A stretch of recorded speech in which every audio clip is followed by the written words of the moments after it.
बाबा विश्वनाथ की धरती को प्रणाम करते हुए आप सभी का बहुत बहुत आभार कि इतनी बड़ी संख्या में आप लोग अभी भी टिके हैं। आप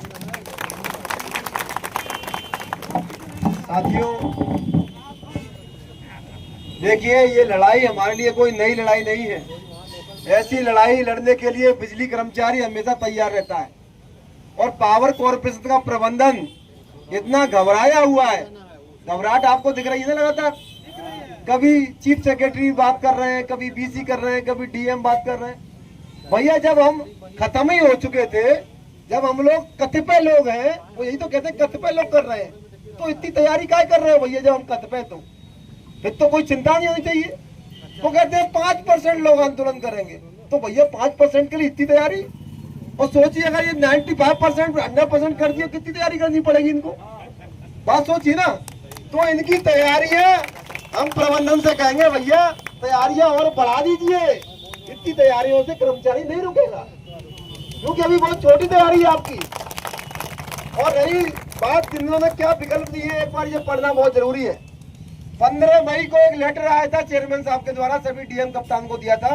आप सभी ने देखा होगा, ये वाला लेटर है, ये वाला लेटर है, ये पढ़ा था सभी ने। इसमें आपका भविष्य लिखा है कि आपका भविष्य निजीकरण के बाद क्या होगा, वो इसी में लिखा है। और ये बात हम सबको पढ़ना चाहिए, समझना चाहिए और इसकी चर्चा करनी चाहिए, क्योंकि हम सब कुछ कर रहे हैं लेकिन हमारे साथ क्या होने वाला है उसकी चर्चा नहीं कर रहे हैं। ये बहुत जरूरी है। उन्होंने क्या किया, नंबर 5 बिंदु में लिखा है, पूर्वांचल और दक्षिणांचल में वर्तमान में कार्यरत कार्मिकों, अधिकारियों, कर्मचारियों के पास निम्न 3 विकल्प होंगे। वर्तमान में कार्यरत, भैया पहली बात तो ये बता दो, जो पूर्वांचल में कार्यरत हैं उनमें ऐसी क्या दिक्कत है कि इन्हीं के लिए विकल्प होंगे, पूरे प्रदेश के लिए क्यों विकल्प नहीं होंगे? पहले ये बता दो क्यों? क्योंकि हम कॉमन कैडर के हैं। क्यों? क्योंकि हमारी नियुक्ति यूपीपीसीएल करता है, ना कि डिस्कॉम करता है। बात समझ में आ रही कि नहीं आ रही आपको? और अगर यूपीपीसीएल हमारी नियुक्ति कर रहा है तो भाई डिफॉल्ट आज हम पश्चिमांचल में, पूर्वांचल में है, कल को हम पश्चिमांचल भी हो सकते थे। अब मान लो किसी को आपको दंड देना है तो आप क्या करोगे, मध्यांचल से उठा के पूर्वांचल कर दोगे, क्योंकि उसके पास भी 3 विकल्प हो जाएंगे। बात समझ में आ रही ना? तो ये बिल्कुल गलत है। आपको अगर विकल्प देने हैं तो आप पूरे प्रदेश में दीजिए, हमें कोई दिक्कत नहीं है। लेकिन बेचारे पूर्वांचल दक्षिणांचल वालों को क्या दिक्कत है, क्या दोष है उनका? तो इसलिए उन्होंने पहला विकल्प क्या दिया है, उसी स्थान पर बने रहे, प्राइवेट कंपनी की नौकरी ज्वाइन करके उसी स्थान पर बने रहे। कितने लोग हैं भैया बता दीजिए हाथ उठा के, जो प्राइवेट कंपनी की नौकरी ज्वाइन करके उसी स्थान पर बने रहेंगे? कोई है? कितने लोग हैं जो प्राइवेट कंपनी की नौकरी नहीं करेंगे? वो हाथ उठा दीजिए। बताओ भैया, कुछ लोगों के हाथ नहीं उठ रहे हैं, नहीं करेंगे ना प्राइवेट कंपनी नौकरी ज्वाइन। अभी वार्ता हुई थी, जब पीपीटी दिखाई गई थी चेयरमैन साहब को, वार्ता हुई थी, हमने स्पष्ट कहा सर प्राइवेट कंपनी में कोई नौकरी नहीं करेगा। उन्होंने कहा नहीं यार ऐसे नहीं है, बहुत से लोग हैं तैयार है, सब खुश है, ये विकल्प से खुश है। तो हमने ये कहा कि हमारा कर्मचारी अभियंता किसी भी प्राइवेट कंपनी नौकरी नहीं करेगा। अगर आपको करना है तो आईएएस की नौकरी से इस्तीफा दे दीजिए। आप इस्तीफा दे दीजिए और टाटा के यहाँ चले जाइए। हमारा कोई आदमी तैयार नहीं है। दूसरा विकल्प क्या है, यूपीपीसीएल अन्य डिस्कॉम में चले जाएं। कोई भी ज्ञानी प्रबंधन का आदमी हमें बता दे कि जो पूर्वांचल के 26,500 कर्मचारी अभियंता अतिरिक्त होंगे वो किस डिस्कॉम में समावेश हो जाएंगे, वो हमें कोई यार उसका हिसाब किताब बता दे। कोई कहीं समावेश नहीं होना है। और दूसरी बात यह है कि जब 42 जनपद निजीकरण हो जाएंगे तो किस ताकत पर 33 जनपद हम बचा लेंगे? आप लोग हमें ये भी जवाब दे दीजिए। जब 42 जनपद नहीं बचेंगे तो 33 जनपद तो 3 महीने के अंदर निजीकरण हो जाएगा। तो ना आप यहाँ के रहेंगे ना वहाँ के रहेंगे, जो लोग सोच रहे हैं। बात समझ में आ रही ना? ये चेयरमैन का दस्तावेज, इसीलिए ये दस्तावेज है, चेयरमैन का दस्तावेज झूठ का पुलिंदा है। तो ये दूसरा विकल्प है। मैंने पूरा इस पर रिसर्च किया, कुछ लोगों से बात भी की, तो इतने लोग यहाँ बिल्कुल एडजस्ट नहीं हो पाएंगे। और जो भी बात होती है प्रबंधन स्तर पर वो 5 डिस्कॉम की होती है, 2 की नहीं होती। अभी उनका प्लान 2 का है, आगे चल के इन 3 को भी खत्म कर देंगे। तो साथियों बताइए, क्या दूसरा विकल्प आप लेंगे कि नहीं लेंगे? ये बताइए। दूसरा विकल्प में कोई जाना चाहेगा? जोर से हाथ उठाइए, सभी लोग हाथ उठाइए। तो किसी को स्वीकार नहीं है। ठीक है, इसके बाद तीसरा विकल्प है। ये तीसरा विकल्प पता क्यों लेके आएंगे?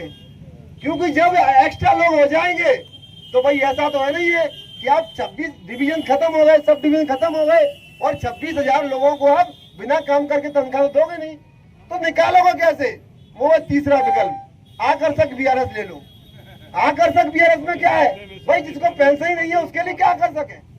जिस व्यक्ति की नौकरी 25 साल से कम है, 10 साल है, 5 साल है, 15 साल है, उसके लिए क्या आकर्षक है?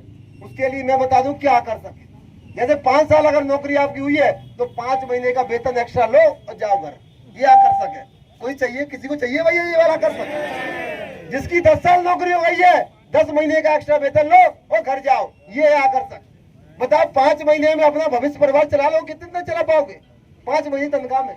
ये आकर्षक वीआरएस है। और कोष्टक में लिखा है वीआरएस है तो कोई न्यूनतम आयु सीमा नहीं होगी। ये पहले नहीं था, ये कोष्टक पहले नहीं था जब इनका एफएक्यू जारी हुआ था। और बाद में ये कैसे आ गया पता है आपको? उन्हें पता चला कि इतने लोग एक्सेस हो जाएंगे तो छटनी कैसे करोगे, तो ये नए लोगों को भी कर दो, कोई आयु सीमा नहीं, सबको बाहर निकालो। और सुप्रीम कोर्ट का नियम पता क्या है कि जो सबसे बाद में आया है वो सबसे पहले बाहर जाएगा। तो जब हमारे 382 एक्शन साहब जो एक्स्ट्रा होंगे वो बाहर जाएंगे, 1000 एसडीओ बाहर जाएंगे, ऐसे TG2 जेई ये सब बाहर जाएंगे।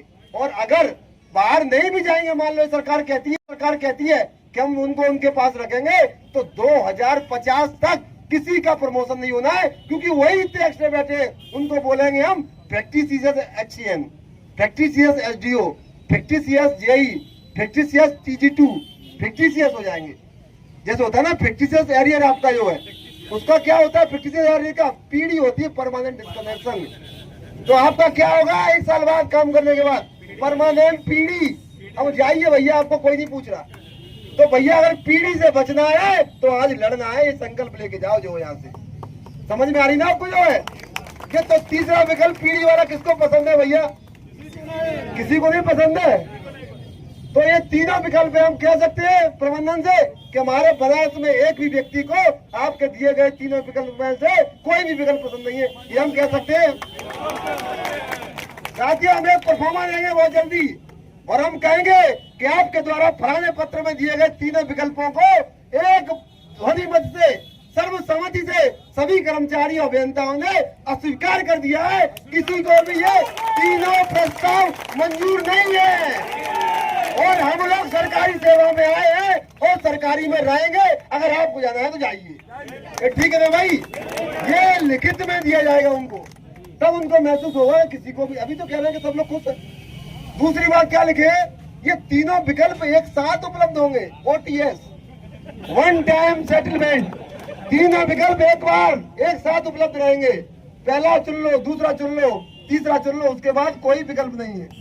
तो भैया ये आपके लिए OTS लाए ना, आप इनके लिए OTS है तो इनको छुट्टी करा दो। जो है बात समझ में आ रही है आपको? और मैं आपको गारंटी दे रहा हूँ अगर आप मजबूती से लड़ गए तो OTS इनके लिए भी OTS नहीं आएगा, ये सीधे बाहर जाएंगे बिना कोई विकल्प के। बात समझ में आ रही है आपको? ये बिना विकल्प के बाहर जाएंगे। क्यों? क्योंकि जब भी संघर्ष समिति का आंदोलन हुआ है, चाहे कितना भी तगड़ा चेयरमैन क्यों ना हो, उसको नौकरी यहाँ से विभाग से जाना पड़ा है, उसको छोड़नी पड़ी है, यहाँ से बाहर नहीं पड़ा है।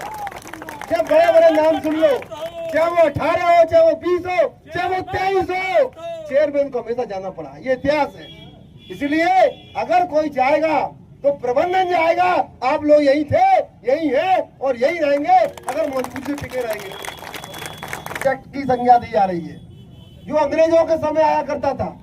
जो लोगों के जो न्याय की बात होती है, जो कहने का अधिकार होता है, उसको दबाने के लिए, लोगों की बात को दमन करने के लिए, उत्पीड़न करने के लिए एक रॉलेट एक्ट UPPCL ने भी पास कर दिया है।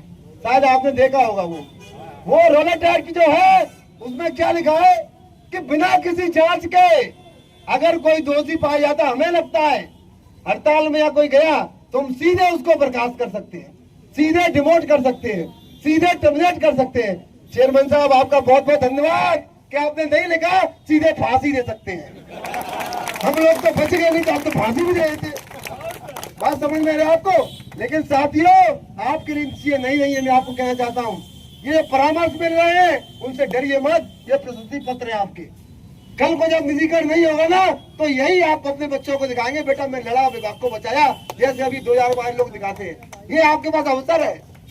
अगर निजीकरण हो भी जाएगा, अगर भगवान को मंजूर होगा तो भी आप दिखाएंगे कि बच्चा मैं लड़ा, मैं कायरों की तरह छुपा नहीं था, मैं बादलों से लड़ रहा था। ये पत्र जो है मेरा प्रमाण है लड़ने का जो है। इसलिए इसको संभाल के रखिए, घर में मड़वा दीजिए, इसको टंगवा दीजिए अपनी दीवार पे जाके जो है। और मैं बता रहा हूँ, आप लोग निश्चिंत रहिए, इनको जो करना करें। अभी तो परामर्श देंगे, कुछ दिन बाद ट्रांसफर भी करेंगे जो एक्टिव लोग हैं इधर से उधर, लेकिन जो आएगा वो लड़ेगा, जो जहाँ जाएगा वो वहाँ लड़ेगा।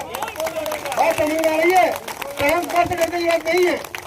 सस्पेंड करना सस्पेंड करिए, अब तो अलर्ट एक्ट आ गया है, अब बर्खास्त भी करिए, कोई दिक्कत नहीं। हमारा उद्देश्य है इस विभाग के लिए अगर जेल भी भरनी पड़ी तो हम जेल भरेंगे और उसको भर के रहेंगे। और मैं साथ ही एक बात बता दूं, अगर आप जेल भर दिए तो ये मान लीजिए आपकी जीत निश्चित है। क्यों? ऐसे नहीं कि मतलब हमारी संख्या बहुत है, जीत इसलिए निश्चित है कि अगर हम जेल में चले गए तो बिजली कोई चला नहीं पाएगा सर। अगर आप यहाँ धरना देते रहे तो प्रशासन के लोग आएंगे, जबरदस्ती उठा के ले जाएंगे और आपसे बिजली चलवाएंगे। अगर जेल में चले गए आप सम्मान से जाओगे, जेल में जो कैदी होंगे वो भी आपको तारीफ करेंगे, ये है सारे लोग जो है जो विभाग को बचाने के लिए खुद ही चले आए। वहाँ पे भी स्वागत होगा आपका, और जब विभाग का निजीकरण रुक जाएगा तो माला पहन के वापस आओगे, फिर भी आपका स्वागत होगा। दोनों तरीके से आपका स्वागत होगा। बात समझ में आ रही? दूसरा, आपके अलावा वहाँ पे कोई आपको डरा धमका के बिजली चलाने वाला नहीं है, कोई आपको धमकी नहीं देगा, कोई आपको उठा के ले जाएगा। आराम से 2 दिन 4 दिन 10 दिन 1 महीना 2 महीना जेल में रहेंगे जब तक निजीकरण का प्रस्ताव वापस ना हो। सभी लोग सहमत है भाई? बताओ। ये बनारस की क्रांतिकारी बाबा विश्वनाथ की धरती से ये आह्वान करिए कि चाहे हमें जेल क्यों जाना पड़े, हम लोग निजीकरण नहीं होने देंगे और किसी भी कीमत पर निजीकरण स्वीकार नहीं करेंगे। तुम्हारी